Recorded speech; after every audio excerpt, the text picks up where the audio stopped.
nous avons inventé à Wakatoon, c'est une nouvelle façon de raconter des histoires. Des coloriages sur papier qui, une fois pris en photo avec notre application, se transforment en dessin animé, comme par magie.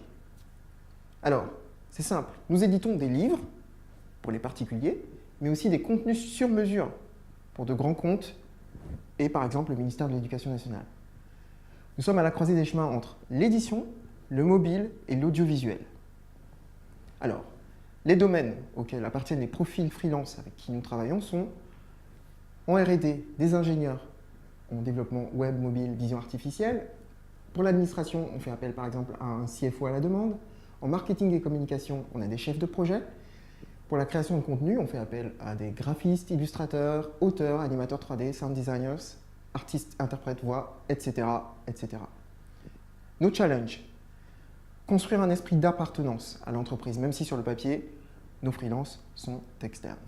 Gérer administrativement la pluralité des statuts. Certains relèvent de la MDA, d'autres de la GSA, certains sont des Français détachés en Suisse, à qui il faut payer des impôts en France, micro-entrepreneurs, EURL, etc. Enfin, on doit composer avec la disponibilité de chacun des freelances puisqu'ils ne sont pas exclusifs. Les gros avantages de travailler avec des freelances, c'est que chaque freelance ayant plusieurs clients et travaillant sur plusieurs projets, son expérience s'enrichit plus régulièrement que celle d'un salarié qui, lui, ne profite que rarement de ses crédits DIF. Ma société, comme chacun des autres clients de ces freelances, bénéficie de cette expérience croisée. Alors, même si à la base, le freelance peut avoir un rôle d'exécutant, ça dépend de la mission, le freelance se mue naturellement en consultant. Il donne des conseils à son client et pour cela, il se doit de rester à jour quant aux évolutions de son domaine. Les entreprises font appel aux freelances pour des raisons diverses. Cela leur permet de gagner en agilité sur certains de leurs projets, ce qui est particulièrement intéressant dans un contexte économique aussi volatile que celui d'aujourd'hui. Mais il y a une autre raison. Le freelance n'est pas seulement une variable d'ajustement pour l'entreprise. Il est de plus en plus souvent sa seule et unique manière d'accéder aux compétences nécessaires au bon développement de celle-ci. La course à l'innovation est rude et les nouvelles compétences dont l'entreprise a besoin sont bien souvent entre les mains d'experts indépendants. Voilà notre constat.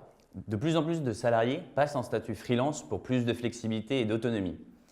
Dans les métiers tech, on se rend compte que certains candidats souhaitent se laisser le choix des missions. Plusieurs plateformes se sont lancées sur ce type de profil. Cependant, des soucis se présentent pour les entreprises. La volatilité des profils en freelance et la rapidité des process en entreprise amènent une complexité à tester les candidats techniquement. De ce fait, les entreprises contactent beaucoup de candidats sur les plateformes qui ne sont en réalité pas disponibles. Elles font face à beaucoup de retours négatifs ou parfois ne trouvent pas du tout de freelance disponible. Leurs process de décision et de validation en interne peuvent aussi être bloquants car trop longs. Elles ne peuvent pas tester les candidats et ceux-ci acceptent entre-temps d'autres propositions. Enfin, les entreprises ont souvent une méconnaissance du fonctionnement des freelances ou n'ont tout simplement pas les outils administratifs nécessaires pour les gérer directement. C'est pourquoi l'accompagnement de ces entreprises et de ces freelances par des plateformes d'intermédiation est donc l'une des clés du développement de ce marché. En proposant des profils sélectionnés, qualifiés, disponibles sous 1 mois et en accompagnant chaque client dans sa gestion des freelances, Talent.io a été créé pour répondre aux attentes de ce marché en pleine expansion. Pouvoir accéder aux talents freelance et être capable d'établir des relations de confiance avec eux est aujourd'hui un véritable enjeu pour l'entreprise.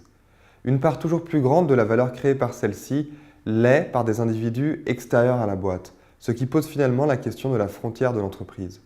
Qui est dedans? Qui est dehors? Où commence-t-elle? Où finit-elle? Des questions que les freelances eux-mêmes doivent se poser. Quelle posture adopter vis-à-vis de clients qui sont souvent bien plus que de simples donneurs d'ordre? Comment les convaincre, les rassurer et les accompagner? Comment créer les conditions d'un véritable partenariat?